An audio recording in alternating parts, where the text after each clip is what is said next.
just hit the subscribe button, the red button, underneath this video over to the right, and that'll sign you up on my YouTube channel.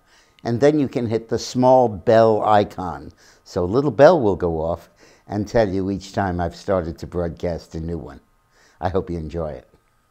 One of my most memorable campaigns, recounted in my book 50 Shades of Politics, a collection of 100 short autobiographic vignettes and essays from my political career, was my work in Hungary for Viktor Orban, who is now the president or prime minister of Hungary.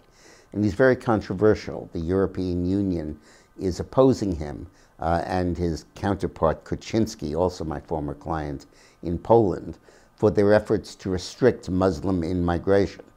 And Orban has enlisted a group within the EU to oppose the EU's open policy on immigration that includes Slovakia, Slovenia, and a bunch of other countries in Eastern Europe. And Hungary has 9 million people, and it feels that if it opens its borders to Muslims, it would be very easy for them to take over the country and move there in huge numbers. Orban, my client, was an incredible guy and still is. He became famous as Hungary was transitioning to a free country, but the Russian troops were still there. In 1989, when he gave a speech at Freedom Square, the big square in Budapest, with over 500,000 people there. And the other speakers had spoken about the importance of democracy. The occasion was reburying Imre Nagy, who was the prime minister of Hungary during the '56 revolution. He'd been killed by the Russians and was dumped someplace in a grave, and they now moved him back and buried him in Heroes Square. And Orban was the student leader, and he spoke at the end of it. And after his speech, he said the words nobody else had dared to say. He pointed to the Russian troops who were ringing the group and said, "Russians, go home. Get your troops out of Hungary." And the Budapest newspapers reported there was total silence for a minute because people waited to see if he would be shot or hauled off or arrested. And he wasn't.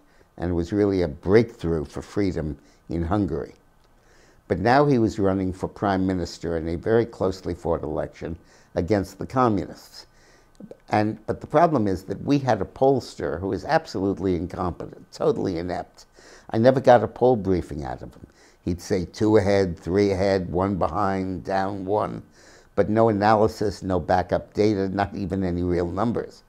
So at one point I was very frustrated. We went to his office, and through a translator I was attempting to get data from him.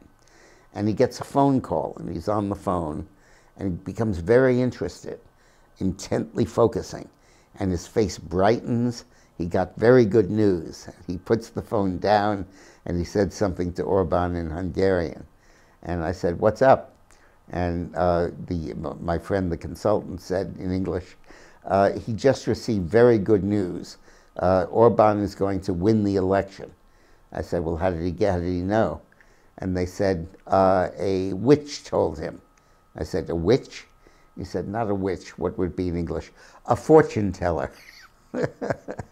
So that was how we got our polling in Hungary, from a gypsy fortune teller. She was wrong. We lost that election, but we won the next one. These and a bunch of really informative but also very cute stories are in my book 50 Shades of Politics. It's only available on Amazon.com, 13 for a book, 11 for a Kindle, and it's a great read. I hope you love it. Thanks for watching.